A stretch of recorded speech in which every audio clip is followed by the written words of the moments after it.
আসসালামু আলাইকুম রহমতুল্লাহি ওবরকাতুহু। সম্মানিত দর্শক, ডক্টর মোহাম্মদ ইউনূসের যে অন্তর্বর্তীকালীন সরকার, তাদের কার্যকালের একদম শেষ সময়টিতে কতগুলো নিয়োগ, কতগুলো বদলি, কতগুলো পদত্যাগ, এই বিষয়গুলো নিয়ে নিদারুণভাবে আলোচনা হচ্ছে। এবং এ সকল পদত্যাগের সঙ্গে রাজনীতির বিবর্তন, রাজনীতির পরিবর্তন, অনেকের কপাল পোড়ার আলামত এবং অনেকের নতুন করে রাজনীতিতে পুনর্বাসিত হওয়ার সুযোগ তৈরি হয়ে গেছে। এই বিষয়গুলো নিয়ে আলোচনা করব। বিশেষ করে ওসমান হাদি হত্যাকাণ্ডের পর যারা ইনকিলাব মঞ্চের পরিচালক, কর্তা ব্যক্তি, হর্তাকর্তা, তাদের এক নম্বর দাবি ছিল যে অপরাধীকে ধরতে হবে এবং ওসমান হাদির অপরাধী ধরা না পড়া পর্যন্ত কোনো ইলেকশন হবে না। তো এটা নিয়ে খুব মাঠ গরম হচ্ছিল। আর সেই গরম মাঠটা মোটামুটি নরম হয়ে গেল জনাব তারেক রহমান সাহেবের বাংলাদেশে ফেরার মাধ্যমে। অন্যদিকে ওসমান হাদির এই হত্যাকাণ্ডের পর সবাই এক বাক্যে যে লেফটেন্যান্ট জেনারেল জাহাঙ্গীর, যিনি স্বরাষ্ট্র উপদেষ্টা রয়েছেন, তার পদত্যাগ দাবি করছিলেন এবং দেশে বিদেশে বিভিন্ন গণমাধ্যমে প্রায় নিশ্চিত হয়ে যাচ্ছিল যে তিনি পদত্যাগ করছেন আর তার জায়গাতে যিনি এখন নিরাপত্তা উপদেষ্টা রয়েছেন খলিলুর রহমান সাহেব, তাকে নিয়োগ দেওয়া হবে। অন্যদিকে আরেকটি গ্রুপ দাবি তুলছিলেন যে জাহাঙ্গীর সাহেবের কী কাজ করছেন, পুলিশ তো আসলে চালায় খোদাবাক চৌধুরী, যিনি প্রতিমন্ত্রীর পদমর্যাদায় ডক্টর মোহাম্মদ ইউনূসের বিশেষ সহকারী, কিন্তু বিশেষ সহকারী হলেও মূলত পুরো পুলিশকে তিনি চালাচ্ছেন আর বিজিবিকে মূলত চালাচ্ছেন জনাব জাহাঙ্গীর। যেহেতু তিনি আর্মি ব্যাকগ্রাউন্ডের, তো বিজেপির যে কমান্ডিং অফিসারগুলো যারা আছে তারা সেনাবাহিনী থেকে এসছে, ফলে বিজেপির উপর তার একটা যাকে বলা হয় কর্তৃত্ব রয়েছে। তো আর অন্যদিকে যেহেতু খোদাবাক চৌধুরী সাবেক আইজি ছিলেন, এই জন্য তিনি এখানে নিয়োগ লাভের পরপরই আইজি, মেট্রোপলিটন পুলিশ কমিশনার থেকে শুরু করে সব গুরুত্বপূর্ণ পদে তিনি নিয়োগ দিচ্ছিলেন তার পছন্দের মানুষকে। অন্যদিকে জুলাই আগস্ট বিপ্লবের পর সেই সিভিল অ্যাডমিনিস্ট্রেশন নিয়ে জামাত একছত্র আধিপত্য দেখাচ্ছিল, কিন্তু পুলিশের যে নিয়োগ বদলি থেকে যা কিছু, এটি প্রথম কয়েক মাস এটা বিএনপি নিয়ন্ত্রণ করত। পুলিশ অফিসার্স মেস যেটা আছে, সেই পুলিশ অফিসার্স মেসের বসে পুলিশের সাবেক কিছু কর্মকর্তা যারা বিএনপির জামানাতে মানে 2001 থেকে 2006 সালে তারেক রহমান সাহেবের খুব ঘনিষ্ঠজন ছিলেন এবং এসপি বা সিনিয়র এসপি পদে তারা চাকরি করার পরে অনেকে চাকরিচ্যুত হয়েছেন, অনেকে ওএসডি হয়েছেন। এদের একটা বিরাট সিন্ডিকেট ছিল।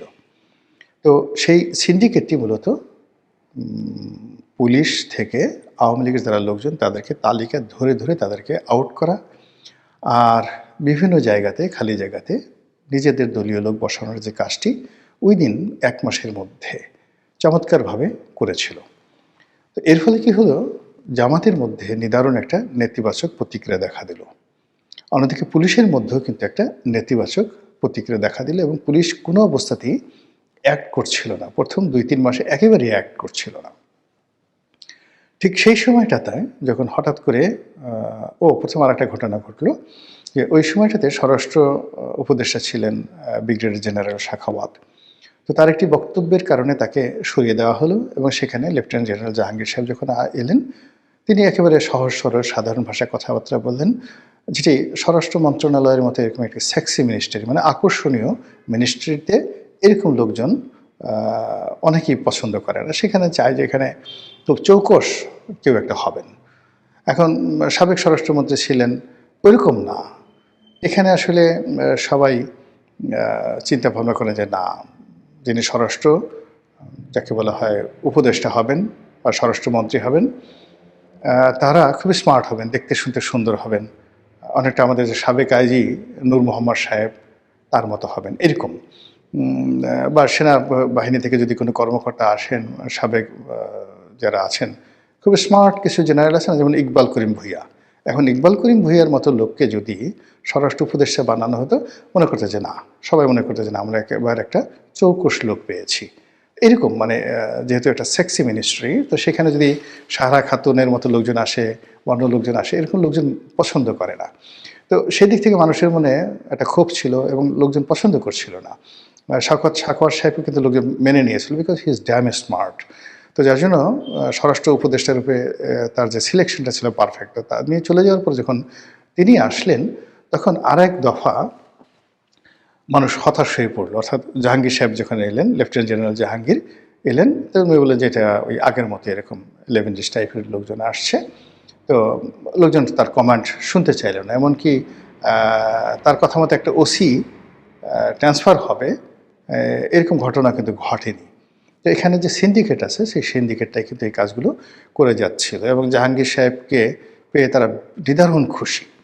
তো এর মধ্যে যে কাজটি করলো, বলা হয়ে থাকে যে সেটা কেউ বলে ডিপ স্টেট, কেউ বলে জামাত, কেউ বলে স্বয়ং ডক্টর মোহাম্মদ ইউনূস, কেউ বলে পুলিশের মধ্যে যে গ্রুপটি রয়েছে যারা চায় যে পুলিশটা ভালোভাবে চলুক, তারা সবাই মিলে এখানে সেই খোদাবক্স চৌধুরীকে আনেন। তো খোদাবক্স চৌধুরী বেসিক্যালি কখনো বিএনপি করেননি, কিন্তু বিএনপির কারণে কিন্তু তাকে জেলে যেতে হয়েছে 21 আগস্টের মামলার কারণে। তো বিএনপির সঙ্গে তার কোনো সম্পর্ক ছিল না, খারাপ সম্পর্ক ছিল না। বিএনপিকে তিনি আপন মনে করতেন। এর কারণ হলো বিএনপির জমানাতে তিনি আইজি ছিলেন। বিএনপির জমানার যে 21 আগস্টের গ্রেনেড হামলার কারণে তিনি 2 বছর জেল খেটেছেন। বিএনপির সঙ্গে তার কোনো শত্রুতা ছিল না। মানে দুজন আইজি, বিশেষ করে একজন আইজি আছেন কাইয়ুম সাহেব, আরেকজন আছেন খোদাবক্স চৌধুরী। তো পুরো সেই 2009 থেকে 2009 থেকে একেবারে সেই 2024 পর্যন্ত উত্তরাতে এক বা একাধিক অফিস কেন্দ্রিক পুলিশদের একটা, যাকে বলা হয়, বলয় গড়ে উঠেছিল এবং সেই বলয়ের একটা বিরাট অংশ কাইয়ুম সাহেব, সাবেক আইজি কাইয়ুম সাহেবকে কেন্দ্র করে তারা সেখানে যেতেন, কথাবার্তা বলতেন এবং পুলিশ যারা সাবেক কর্মকর্তা তাদেরকে অর্গানাইজ করতেন। আরেকটি অংশ খোদাবক্স চৌধুরীর সাথেও যোগাযোগ করতেন। তো এখানে খোদাবক্স চৌধুরী নেহায়েত ভালো মানুষ, কাইয়ুম সাহেব ভালো মানুষ, দুজনই অনেস্ট। কাইয়ুম সাহেব সিনিয়র, খোদাবক্স চৌধুরী একটু জুনিয়র। তো যেটা হলো যে এই জুলাই আগস্ট বিপ্লবের পর পুলিশের যে সকল কর্মকর্তারা, সাবেক কর্মকর্তারা কাইয়ুম সাহেবকে এবং খোদাবক্স চৌধুরীকে সামনে রেখে ঘুরতেন, তারা এই দুজনকে মাইনাস করে নিজেরাই যে সিন্ডিকেটটা গড়ে তুলেন, উইদিন 15 দিনের মধ্যে দে ডিড হিউজ, যত নিয়োগ, যত বদলি, যত বাতিল, যা কিছু করার পুলিশ সংক্রান্ত সব তারা করে ফেললেন। ফলে কাইয়ুম সাহেবের কোনো নামগন্ধ আর নেই, তিনি রীতিমতো হারিয়ে গেছেন। খোদাবক্স চৌধুরীও প্রায় হারাতে গেছেন। ঠিক সেই সময়টাতে তাকে যে কে পিক আপ করলো, এটি নিয়ে কেউ বলেন জামাত পিক আপ করেছে, কেউ বলে ডক্টর মোহাম্মদ ইউনূস করেছেন, কেননা দুজনে বাড়ি চট্টগ্রামে, হোয়াট এভার মেবি। তো খোদাবক্স চৌধুরী যখন এলেন, তিনি যে সিদ্ধান্তগুলো নিলেন, সেই সিদ্ধান্তগুলো সরাসরি বিএনপির যে ওই সিন্ডিকেটটা ছিল, যারা উইদিন 15 ডেজের মধ্যে এই সকল আওয়ামী লীগের লোকজনকে টার্গেট করে বিদায় করেছে, সেই সিন্ডিকেটটি বিএনপির নেতাকর্মীদেরকে সিলেক্ট করে, পুলিশে যে সকল বিএনপি পন্থী অফিসার ছিলেন তাদেরকে সিলেক্ট করে তাদেরকে পোস্টিং দেওয়ার ব্যবস্থা করেছে, আইজি বানিয়েছে, অনেকে ফোর্স রিটায়ারমেন্ট দিয়েছে, আবার যারা ফোর্স রিটায়ারমেন্টে চলে গেছিলো তাদেরকে পুনর্বাসিত করেছে, সার্ভিস বেনিফিট দিয়েছে, এভরিথিং। এই পুরো জায়গাতে এসে খোদাবক্স চৌধুরী সব কিছু উল্টাই দিলেন উইদিন 24 ঘন্টার মধ্যে। আনবিলিভেবল। তিনি নতুন আইজি নিয়োগ দিলেন, মেট্রোপলিটন কমিশনার হিসেবে নতুন লোক নিয়োগ দিলেন এবং এরপর থেকে এই যে তার যে পদত্যাগের আগ পর্যন্ত তিনি সব কিছু নীরবে নিভৃতে শক্ত হাতে করেছেন। এখন এইগুলো ডক্টর মোহাম্মদ ইউনূসের পক্ষে গেছে না বিপক্ষে গেছে সেটা সময় বলে দেবে। কিন্তু হঠাৎ করে যখন এই সময়টিতে এসে তিনি পদত্যাগ করলেন, এই পদত্যাগের কারণটা কি? এর জন্য কি জামাতের পতন হলো, নাকি ডক্টর মোহাম্মদ ইউনূসের কর্তৃত্ব কমে গেল, নাকি পুলিশে ওই যে বিএনপি পন্থী যারা কর্মকর্তা ছিলেন সাবেক এবং বর্তমান, তারা এই তারেক রহমান সাহেবের আগমন লক্ষ্য করে কেন্দ্র করে আবার অর্গানাইজ করে পুলিশের মধ্যে এমন একটা পরিস্থিতি তৈরি করেছে যে মিস্টার খোদাবক্স চৌধুরী এই সময়টাতে পদত্যাগ করতে বাধ্য হয়েছেন। আর এই পদে জাহাঙ্গীর সাহেবের চলে যাওয়ার যে কথা ছিল তিনি এখন পর্যন্ত যাননি। অর্থাৎ তার সঙ্গে যেহেতু সেনাবাহিনীর একটা সাপোর্ট আছে তাকে সরানোটা এত সহজ হচ্ছে না। আর যেহেতু তিনি ওই যে নরম সরম মানুষ, তিনি বিএনপির যে সিন্ডিকেটটি কাজ করছিল প্রথম থেকে তাদের কারোর জন্য তিনি থ্রেট ছিলেন। হয়তো সাখাওয়াত সাহেব যদি থাকতেন তিনি এই কাজটা করতে দিতেন না। তিনি খোদাবাক চৌধুরীর চেয়ে অত্যন্ত নিষ্ঠুরভাবে নির্মমভাবে তিনি বিএনপির ওই সিন্ডিকেটটাকে ফেস করতেন। আর 111-এ সাখাওয়াত সাহেবের যে গার্ড ছিল এবং তিনি যেহেতু ওই সময়টাতে বিএনপির বিপক্ষে ছিলেন, ফলে বিএনপির যে সিন্ডিকেটটি তারা সাখাওয়াত সাহেবকে জমের মতো ভয় পেতেন বা পছন্দ করতেন না বা তাকে ওখান থেকে সরানোর জন্য চেষ্টা করতেন। তো সেই জিনিসটি হয়নি। সাখাওয়াত সাহেব যে কোনো কারণে একটা পরিস্থিতিতে চলে গেছেন। ওই যে রাইফেল দিয়ে একটা গুলি করা হয়েছে ওই একটি কথায়, ওটা তো একেবারে মানে যাকে বলে কেল্লাফাত হয়ে গেছে। আগামীতে এটি নিয়ে যে কী হবে, মানে সাখাওয়াত সাহেবের ওই একটি বক্তব্য যে স্নাইপার রাইফেল দিয়ে যে গুলি করা হয়েছে, গুলি করে যে লোক মারা হয়েছে, এটা কারা মারলো, কী কারণে মারলো, এই যে প্রশ্নটা তিনি করে দিয়েছেন, এটার কারণে আগামী দিনে অনেক মানুষের, অনেক মাস্টার মাইন্ডের কাপড় চোপড় দিয়ে টানাটানি হয়ে যাবে। ফাঁসির রশি অনেকের কপালের কাছে ঘুরতেছে সেই একটা কথার জন্য। যাই হোক, এখন যিনি আছেন তিনি তো বিএনপির যে সিন্ডিকেট, অর্থাৎ বর্তমান যে লেফটেন্যান্ট জেনারেল যিনি আছেন জাহাঙ্গীর সাহেব, তিনি বিএনপির ওই সিন্ডিকেটের জন্য সমস্যা নয়।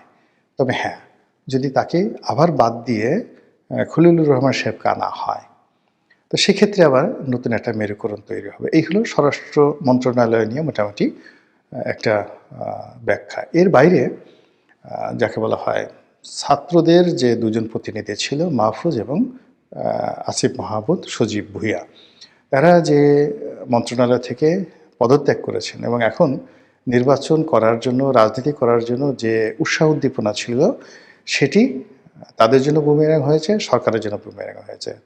পুরো এখন যে রাজনীতির যে পরিবেশ এবং পরিস্থিতি, এই পরিবেশ পরিস্থিতি কিংস পার্টির জন্য গলার কাটা, ডক্টর মোহাম্মদ ইউনূসের জন্য অস্বস্তিকর, জামাতের জন্য হৃদয় বিদারক এবং বিএনপির জন্য এটা রীতিমতো ম্যাগনা কাটা হয়ে দেখা দিয়েছে। এর আগে তথ্য উপদেষ্টার পদ থেকে নাহিদ ইসলাম পদত্যাগ করে তিনি যে এনসিপি গঠন করেছিলেন, সেই এনসিপি এখন কিছুই করতে পারছে না। এনসিপির যে সকল নেতৃবৃন্দ রয়েছেন, যারা আসছে, আক্তার আসছে, তারপরে তাসনিম যারা আসছে, এখন আক্তার ঢাকা বিশ্ববিদ্যালয়ে তার দীর্ঘদিনের ভূমিকা আছে, কিন্তু গত কয়েক মাসে আক্তার বা নাসিরুদ্দিন পাটোয়ারিকে নিয়ে যে ধরনের একটা উন্মাদনা ছিল, বা তারা যে কোনো একটা কথা বললে যেভাবে সঙ্গে সঙ্গে সেটা পাঠকপ্রিয়তা পেত, ভাইরাল হয়ে যেত, কিন্তু গত 15 দিন ধরে আক্তার বা যাকে বলা হয় নাসিরুদ্দিন পাটোয়ারির কোনো নামগন্ধ নাই। তাদের কথা মানুষ শুনছে না, তাদের কোনো লিসেনার নেই, তারা কারোর দৃষ্টি আকর্ষণ করতে পারছে না। এরপরে যে মেয়েটাকে আনা হয়েছে ইংল্যান্ড থেকে, তাসনিম যারা, এর সঙ্গে আন্দোলনের কি সম্পর্ক, আসলে এনসিপির কার সঙ্গে তার সম্পর্ক, সে কিভাবে এলো, তার হাজব্যান্ড কি করে এলো, এটা একটা বিরাট রহস্য। কেউ বলে ডিপ স্টেট, কেউ বলে ডক্টর মোহাম্মদ ইউনূসের পছন্দ, কেউ বলে আরও অনেক কিছু। এখন এই তাসনিম যারারা মানে একজন ভদ্রমহিলা, সে ডাক্তার, সোশ্যাল মাধ্যমে, সামাজিক মাধ্যমে সে কন্টেন্ট ক্রিয়েট করে, এই তার পরিচয়। এবং সেই বাংলাদেশে আসার পরে সে ডিড নাথিং, সে কিছুই করেনি, কিন্তু তাকেও এখন যাকে বলা হয় জনরোষ থেকে বাঁচানোর জন্য তাকে এখন বডিগার্ড দিতে হচ্ছে, তাকে এখন গানম্যান দিতে হচ্ছে। তো বোঝার চেষ্টা করুন যে পুরো যে কিংস পার্টি প্রকল্পটি, এটি কিভাবে বুমেরাং হয়ে পড়েছে। ফলে গত কয়েক মাসে ডক্টর মোহাম্মদ ইউনূসের সরকার থেকে যারা পদত্যাগ করেছেন, আর সেই পদত্যাগের যে জায়গাগুলিতে যারা নতুন দায়িত্ব গ্রহণ করেছেন, এটার সমন্বয় হচ্ছে না।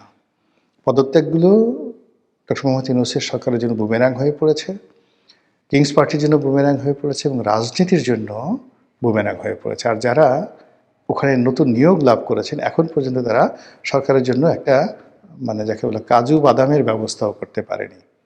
কোনো একটা মন্ত্রণালয়ের একজন উপদেষ্টা বা তার কর্তা, তার কারণে সরকারের মুখ উজ্জ্বল হয়েছে, সরকার ভালো কিছু করতে পেরেছে, এটা হয়নি। উল্টো তারা যে সকল বিতর্ক তৈরি করেছে, সেই বিতর্ক আগামী দিনে ডক্টর মোহাম্মদ ইউনূসের ক্ষমতা হস্তান্তর, সেফ এক্সিট কিংবা তার ক্ষমতায় টিকে থাকা, হোয়াট এভার মেবি, পুরো জিনিসটিকে ইতিহাসের সবচেয়ে সংকটময় একটা জটিল পরিস্থিতিতে ফেলে দিয়েছে। মহান আল্লাহ আমাদের সবাইকে হেদায়েত দান করুন। এবং হেফাজত করুন। আসসালামু আলাইকুম ওয়া রাহমাতুল্লাহি ওয়া বারাকাতুহু।